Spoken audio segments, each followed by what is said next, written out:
Hello friends, Smart Techs Hub में आपका स्वागत है। आज का जो टॉपिक है वो है how to verify GST registration application. मतलब कैसे आप अपनी जीएसटी की रजिस्ट्रेशन एप्लीकेशन को सबमिट कर सकते हैं, वेरीफाई कर सकते हैं, या फिर आप कैसे ऑथेंटिकेट कैसे करते हैं। यहाँ पर जो व्यू है वो सेम व्यू है जीएसटी पोर्टल का, जहाँ पे आपको लास्ट में आपको वेरिफिकेशन का पोर्टल आता है, जहाँ आपको वेरिफिकेशन में आई हेयर बाय को राइट क्लिक करने के बाद अपनी इन्फॉर्मेशन को 3 मोड्स में वेरीफाई करना होता है। तो आज हम वेरीफाई जो किया जाता है उसे कंफर्म करेंगे, कैसे वेरीफाई करते हैं, किस किस मोड में, किसके लिए मैंडेटरी है, किसके लिए नहीं, पूरा डिस्कस करेंगे। तो चलिए शुरू करते हैं आज का टॉपिक। सबसे पहले आपको बताना चाहूँगा, यहाँ पे 3 मोड्स दिए गए हैं जीएसटी पोर्टल के द्वारा, आप जिससे अपना ऑथेंटिकेशन कर सकते हैं, मतलब वेरिफिकेशन कर सकते हैं अपने एप्लीकेशन का। जिसे फर्स्ट जो है वह है DSC, digital signature certificate. Second है उसमें इलेक्ट्रॉनिक सिग्नेचर, और थर्ड वन आपका है इलेक्ट्रॉनिक वेरिफिकेशन कोड, मतलब ईवीसी। तो फर्स्ट जो है डीएससी, इसे हम सबसे पहले डिस्कस करते हैं। तो एक डीएससी होता क्या है?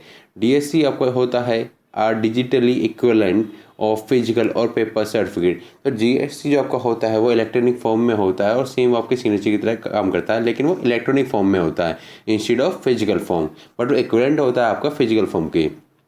A digital certificate can be presented electronically to prove one's identity to access information services on internet or to। इसका मतलब डीएससी के द्वारा आप अपनी आइडेंटिटी को प्रूव कर सकते हैं इलेक्ट्रॉनिकली, ऑनलाइन जो भी आप इन्फॉर्मेशन प्रोवाइड करते हैं या किसी चीज़ को ऑथेंटिकेट करते हैं। तो उसके लिए ज़रूरी नहीं आपको मैनुअल साइन करना पड़ेगा। डीएससी जो आपका होता है उसमें आपकी पूरी आइडेंटिटी होती है, जिससे आपकी आइडेंटिटी प्रूव होती है कि हाँ जी ये आपके आइडेंटिटी के द्वारा किया गया है। थर्ड वन जो इसमें पॉइंट है, sign to certain document digitally in India DSC are issues by authorise certifying authority. तो ये डिजिटली डॉक्यूमेंट्स को साइन करने के लिए यूज़ किया जाता है डीएससी, और जो डीएससी है इंडिया में ऑथराइज सर्टिफाइंग अथॉरिटीज़ के द्वारा प्रोवाइड किया जाता है। जो जीएसटी पोर्टल पर एक्सेप्ट किए जाते हैं वो पैन बेस क्लास 2 और क्लास 3 डीएससी एक्सेप्ट किए जाते हैं। देखिए आपको बताना चाहूँगा, जो टोटल 3 टाइप के होते हैं आपके डीएससी, जिसमें क्लास 1, क्लास 2 और क्लास 3 होते हैं। जो जीएसटी पोर्टल पर एक्सेप्ट किए जा रहे हैं वो सिर्फ क्लास 2 और क्लास 3 ही एक्सेप्ट किए जा रहे हैं। यहाँ पे क्वेरी आती है, is it mandatory for me to use DSC or can I opt for e sign. मतलब क्या ज़रूरी है हर बंदे के लिए डीएससी अटैच करना, या फिर कोई दूसरा तरीका भी है जिसके द्वारा आप अपनी वेरिफिकेशन करके अपनी एप्लीकेशन को, जीएसटी एप्लीकेशन को सबमिट कर सकते हैं। तो इसका आंसर है DSC is mandatory for companies NLP. मतलब जो डीएससी है वो मैंडेटरी है आपको अटैच करना कंपनीज के केस में और एलएलपी के केस में, मतलब लिमिटेड लायबिलिटी पार्टनरशिप के केस में। इन 2 केसेस में आपको मैंडेटरी है कि आप अपना डीएससी लगाए। All other entities can either use DSC or e-sign to digitally sign document on the GST portal। मतलब अगर आप प्रोप्राइटर है, आप पार्टनरशिप फर्म है, आप कोई और एंटिटी है एक्सेप्ट कंपनीज और एलएलपी, तो आप अपने ईवीसी के थ्रू और ई साइन के थ्रू भी अपनी एप्लीकेशन वेरिफिकेशन या ऑथेंटिकेशन जो आप बोले कर सकते हैं।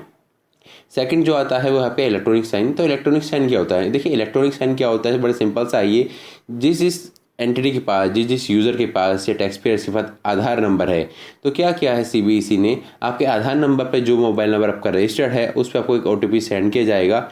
उस ओटीपी के थ्रू आपको एक वेरिफिकेशन कोड मिलेगा। वो वेरिफिकेशन कोड आपके आधार मोबाइल नंबर के बाद आने के बाद आप अपनी जीएसटी पोर्टल पर पुट करेंगे, जिससे आप अपना वेरिफिकेशन आराम से कर पाएंगे। मतलब ये डायरेक्टली लिंक किया गया है आपके आधार कार्ड से। थर्ड जो आपका होता है वो होता है इलेक्ट्रॉनिक वेरिफिकेशन कोड, मतलब ईवीसी। ये स्लाइटली डिफरेंस है आपका, जो मैंने अभी आपको डिस्कस किया था, ये बहुत ही स्लाइटली डिफरेंस है इलेक्ट्रॉनिक सिग्नेचर से। इसमें ये डिफरेंस है, देखिए ईवीसी में क्या होता है, जो आपको ओटीपी आता है वो आपके किसी आधार बेस्ड मोबाइल नंबर पर नहीं आता, जिसे आपको मोबाइल नंबर अटैच है आधार से। ये सिंपली जो आपने एप्लीकेशन के टाइम, अपने टीआरएन के टाइम अपनी ईमेल आईडी और जो मोबाइल नंबर दिया है वहाँ पर ओटीपी आता है, और वही ओटीपी अपने वेरिफिकेशन कोड की तरह यूज़ करेंगे और आप वहाँ पर डालकर अपना ऑथेंटिकेशन और सबमिशन पूरा कर सकते हैं।